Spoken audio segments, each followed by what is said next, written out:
दोस्तों, अगर आप कहीं पर भी ऐसे ही निकल जाएं और किसी से भी ये सवाल पूछें कि इंसानों से पहले धरती पर कौन से जीव रहा करते थे, तो जवाब में सभी लोगों में से 99% लोग सिर्फ और सिर्फ डायनासोर्स का ही नाम लेंगे। जैसे डायनासोर से पहले हमारी धरती पर कुछ था ही नहीं।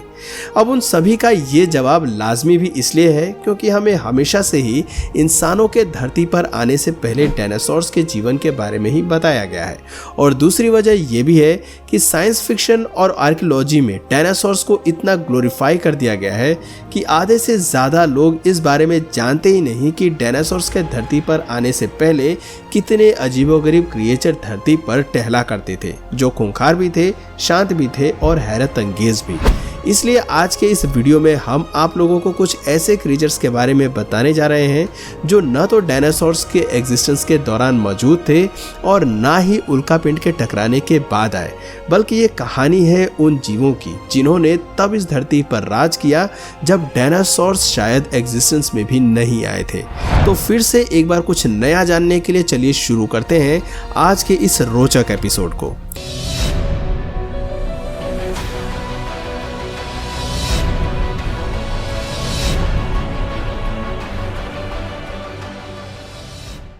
ऐसा माना जाता है कि डायनासोर रेप्टाइल से विकसित होने के बाद आज से तकरीबन 230 मिलियन साल पहले या भारतीय गिनती में कहें तो 23 करोड़ साल पहले अस्तित्व में आए थे और वहीं से विकसित होते होते उन्होंने अपना साम्राज्य तब तक बढ़ाया जब तक आज से 65 मिलियन साल पहले अंतरिक्ष से आए हुए उस उल्कापिंड ने दस्तक नहीं दी थी। लेकिन इस डेटा की माने तो आज हम जिन क्रीचर्स की बात करने जा रहे हैं वो धरती पर 230 मिलियन साल पहले से भी मौजूद हुआ करते थे। और अब सारी बातें अगर क्लैरिफाई हो गई हों तो चलिए अपनी लिस्ट की ओर रुख करते हैं। ऐसा माना जाता है कि सबसे तेज अगर कहीं पर भी एवोल्यूशन को अपने शुरुआती चरणों में स्पॉट किया गया था तो वो सारे ही हिस्से समुद्र के थे। अगर एक दो केसेस को छोड़ दें तो समुद्र में ज़्यादातर आपदाओं का असर नहीं पड़ता था, जिस वजह से धरती पर चाहे कितनी ही प्रजातियां क्यों न विलुप्त हो जाएं, समुद्र में एवोल्यूशन के केस में कभी भी कमी नहीं आई और वो निरंतर चलता रहा,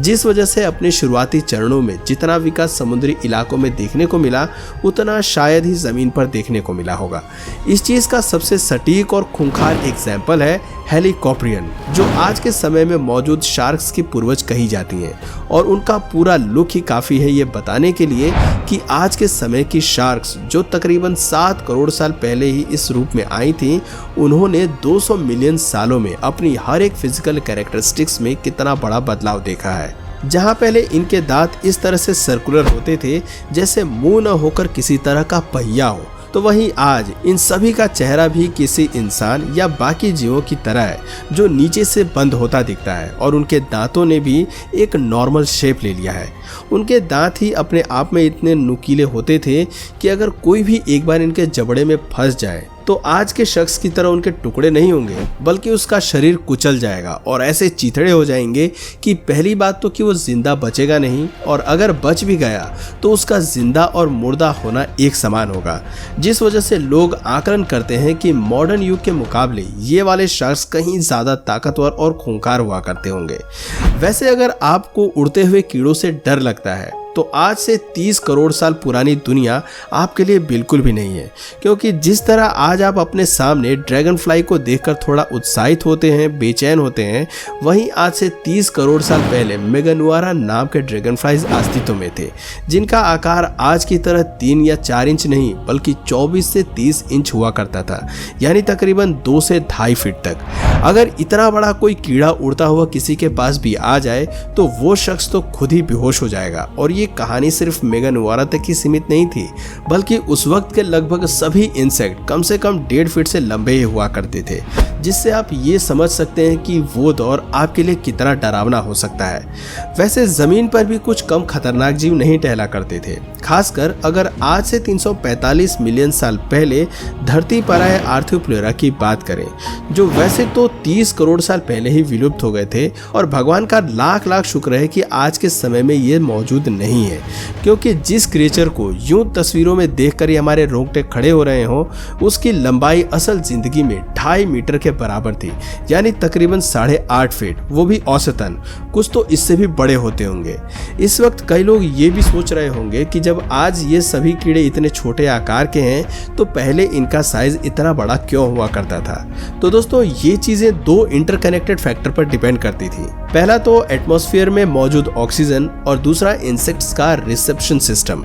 जहां आज हमारी धरती के वातावरण में ऑक्सीजन की मात्रा 20 से 21% के बीच रह गई है, तो वहीं उस दौर में जब ये जीव इतने बड़े बड़े हुआ करते थे, तब हमारे वातावरण में ऑक्सीजन अप्रोक्सीमेटली 37% होने के आसार जताए जाते हैं, यानी वर्तमान स्थिति के मुकाबले 1.5 गुना से भी ज्यादा। अब बाकी जानवर भले ही वातावरण की ऑक्सीजन से इतनी जल्दी रिएक्ट ना करते हों, पर कीड़ों का रिसेप्शन सिस्टम ही कुछ इस तरह होता है कि वातावरण में ऑक्सीजन की मात्रा से उनकी ग्रोथ पर भी एक एक्सट्रीम इम्पैक्ट पड़ता है, या यूं कहें कि धरती पर मौजूद ऑक्सीजन की मात्रा उनकी ग्रोथ को काफी इन्फ्लुएंस करती है, जिस वजह से वायुमंडल में आज से इतनी ज्यादा ऑक्सीजन होने के कारण कीड़ों को इस ज्यादा ऑक्सीजन को एक बार में इनटेक करने का मौका मिलता था, और इसी वजह से वो इतनी लंबाई तक ग्रो कर पाए। हम इस वक्त जितने भी जानवरों या जीवों की बात कर रहे हैं, उन सभी की नींव उस वक्त से जुड़ी है जब कार्बोनिफेरस पीरियड चल रहा था, और जियोलॉजी ट्रेसेस बताते हैं कि कार्बोनिफेरस पीरियड में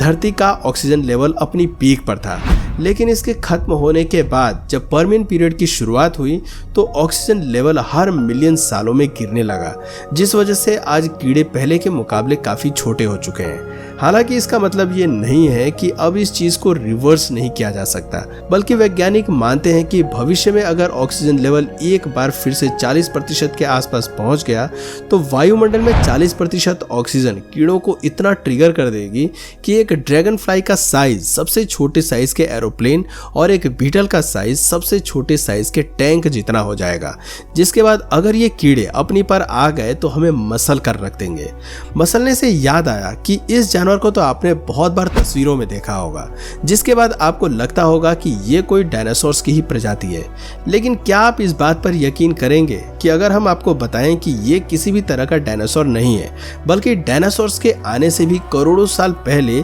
ये जीव एग्जिस्ट करता था और विलुप्त भी हो गया था। धरती पर आज से तकरीबन 270 मिलियन साल पहले रहने वाले इस जीव का नाम था डायमेट्रोडॉन, जो उस वक्त धरती पर बेहद अकेला घुमा करता था। वैज्ञानिकों ने इसके फॉसिल्स कभी भी किसी जोड़े या कलेक्शंस में नहीं पाए, जिससे कि ये कहा जा सकता है कि ये जीव बहुत ज्यादा मिलनसार या एक समुदाय में रहकर जीने वाले नहीं थे, पर फिर भी अकेले रहने के बावजूद ये इतने ताकतवर थे कि इनकी एग्जिस्टेंस के दौरान बहुत कम ही ऐसे जीव मौजूद होंगे जो शायद उन्हें हराने की काबिलियत रखते होंगे। इन जीवों की सबसे खास बात थी इनके पीठ के ऊपर लगे इनके स्पाइन्स, जो एवोल्यूशन के अंडर किस वजह से निकले ये आज भी बड़े से बड़े बायोलॉजिस्ट की समझ के परे है, क्योंकि ऐसे तो हम लोग एक हड्डी के भी इधर से उधर होने के पीछे का कारण पता लगा लेते हैं, लेकिन डायमेट्रोडॉन की पीठ पर निकले हुए इस स्ट्रक्चर का लिटरली कोई भी एविडेंस या बेस नहीं खोजा गया, जिस वजह से इन्हें उस दौर का एक अनूठा अंग तो माना जाता है, पर फिर भी फॉसिल्स और अन्य प्रमाणों से उनके बारे में ज्यादा जानकारियां नहीं जुटाई जा सकी। डायनासोर्स के पहले वेजिटेशन भी काफी रिच थी, जहां पेड़ों की चौड़ाई ही करीब 1.5 मीटर तक हुआ करती थी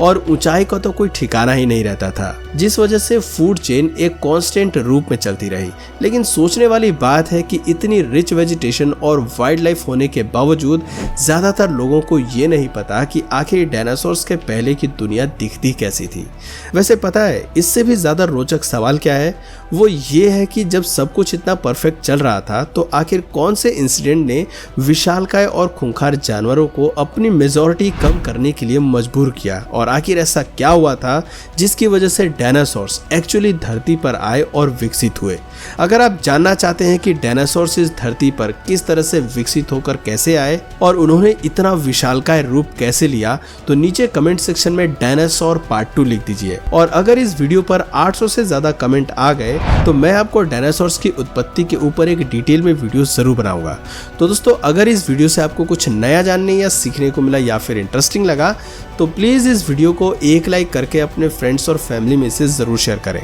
और यदि आप इस चैनल पर नए हैं तो प्लीज़ इस चैनल को सब्सक्राइब करके बेल नोटिफिकेशन आइकन को ऑन कर लीजिए ताकि हमारे आने वाले वीडियोज़ आप मिस ना करें। मिलते हैं फिर किसी वीडियो में नए टॉपिक के साथ, तब तक के लिए नमस्कार।